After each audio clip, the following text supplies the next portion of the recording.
For the past year, I've spent a lot of time reading books, and I can honestly say that these books changed my life because it was books that helped me clarify my vision. They define my personal goals, but they also helped me in my career. Throughout these books, I've gained a deeper understanding of myself also because I honestly didn't know who I was.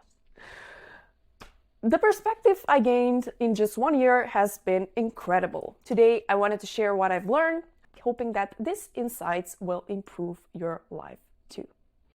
Let's deep dive into the past almost every year of my life.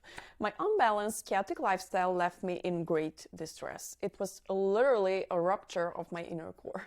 At that point of my life, I realized something very, very important. The world, and that includes my inner world, is a very special place. I've also come to see that success on the outside means nothing unless you also have success within. It's simple as it sounds, yet I've learned it the hard way. I've spent years trying to pursue success, and I've struggled so hard to find the happiness that it will bring. And guess what? It brings literally just nothing.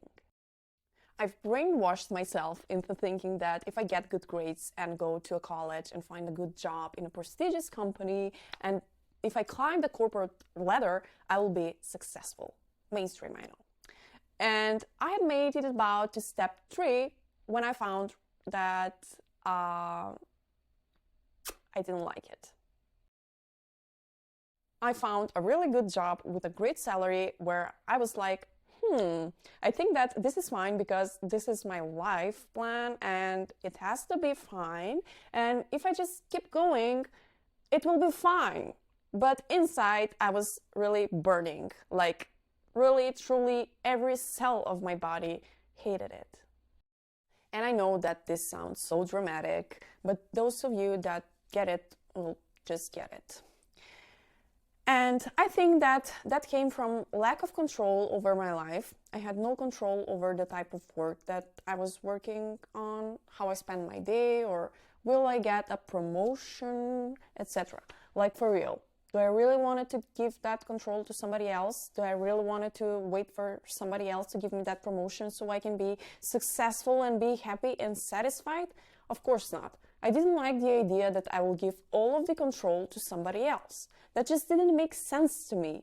Then is when I've realized that the life and things that society represented as good were not good for everybody, especially not for me.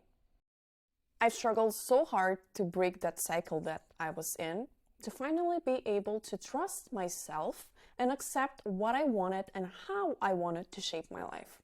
Why I wasn't able to realize all of this earlier? Because I was fucking stupid.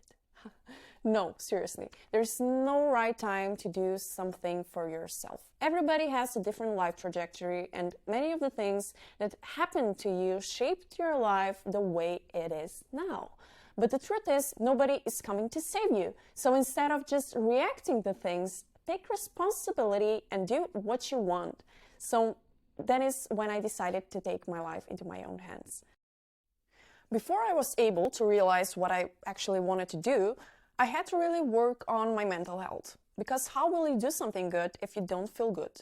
The mind management is the essence of the life management. So I started to read these books about self-development, I started exploring, I got into this process, and now I have a few lessons that help me and might help you. Lesson number 1. Building a habit of positive thinking. I know that this sounds cliche, but it worked for me, and without that, I wasn't able to achieve a thing in my life. I would always get stuck with my negative thoughts, and with that mindset, even though I work hard and I wasn't able to achieve anything because I wasn't really using my full potential. If this happened to you, like really there is nothing to worry about because this is just the nature of the human brain. I've heard that on an average day, the average person runs about 60,000 thoughts through his mind. What really amazed me though was that 95% of those thoughts were the same as the ones you thought the day before. The psychology of the human brain says that the most of them are negative. That is why you, my friend, should work this out day and night so you can train your brain to have positive thoughts. The way you think stems from habit, pure and simple. And this doesn't have to be something big. Start small, because if you think of it as something massive, you'll get stuck. The truth is that you can't do everything at once. Instead, you will start with improvement at one thing a day, and after you've gained that habit, you will learn new habits that will be related to that habit. If you do that small thing every day, you'll end up with massive transformation in a year.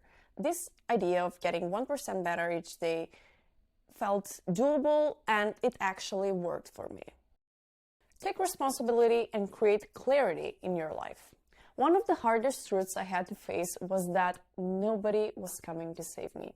For years, I waited for some external force, a validation, a promotion to change my life. It didn't happen.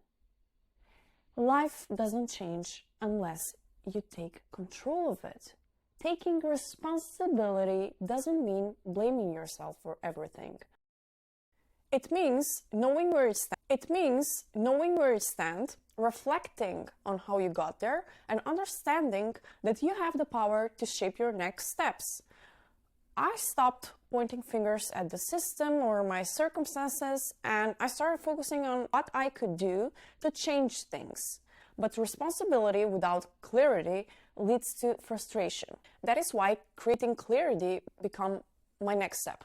I ask myself questions like, what do I like? What do I want my life to look like? What do I want to do? What excites me? These are simple questions, but the answers weren't easy to find. It took a lot of introspection and trial and error. One thing that helped me though was journaling.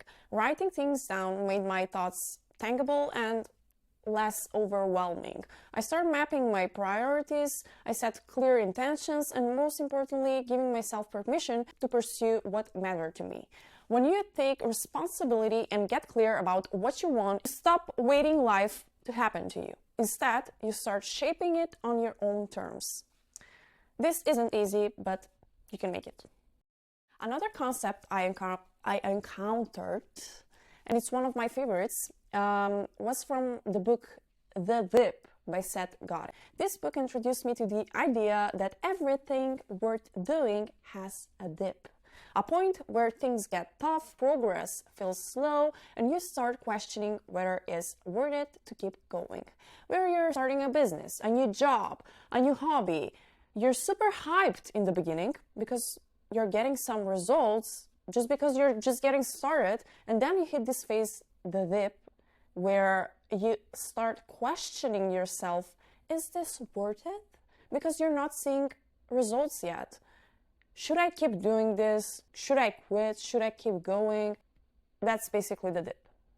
The dip can be years of building audience, creating services, trying, failing. It's very uncomfortable, and you just don't feel that excitement anymore.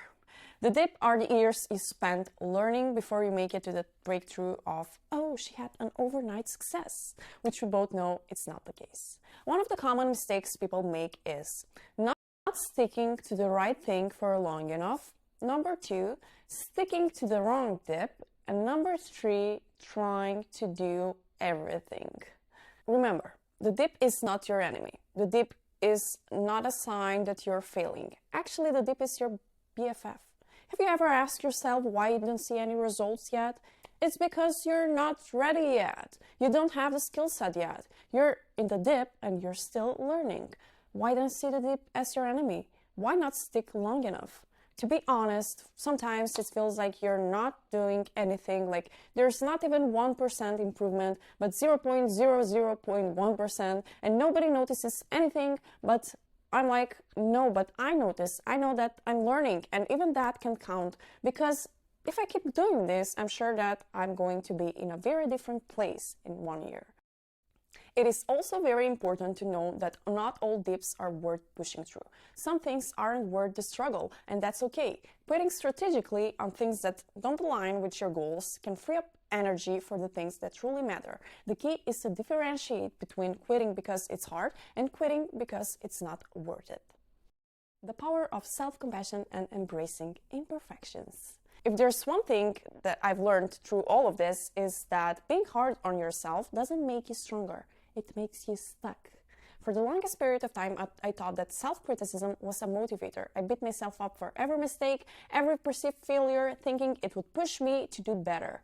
But it didn't. Instead, it made me scared of trying new things because I was so afraid of failing again. What really helped me break the cycle was learning to practice self-compassion. This isn't about making excuses or settling for less. It's about treating yourself with the same kindness and understanding that you'd offer to a friend who's struggling. When you mess up, instead of saying, "I'm such a failure," try saying, "It's okay. What can I learn from this?" This small shift can change everything. It's not about being flawless. It's about being resilient. It's about learning from your mistakes, forgiving yourself, and moving forward with a little more wisdom and grace. So if you're stuck in a cycle of self-doubt or perfectionism, remember this: you don't have to be perfect to make progress. You just have to start. Be kind to yourself, and you'll be amazed at what you can achieve.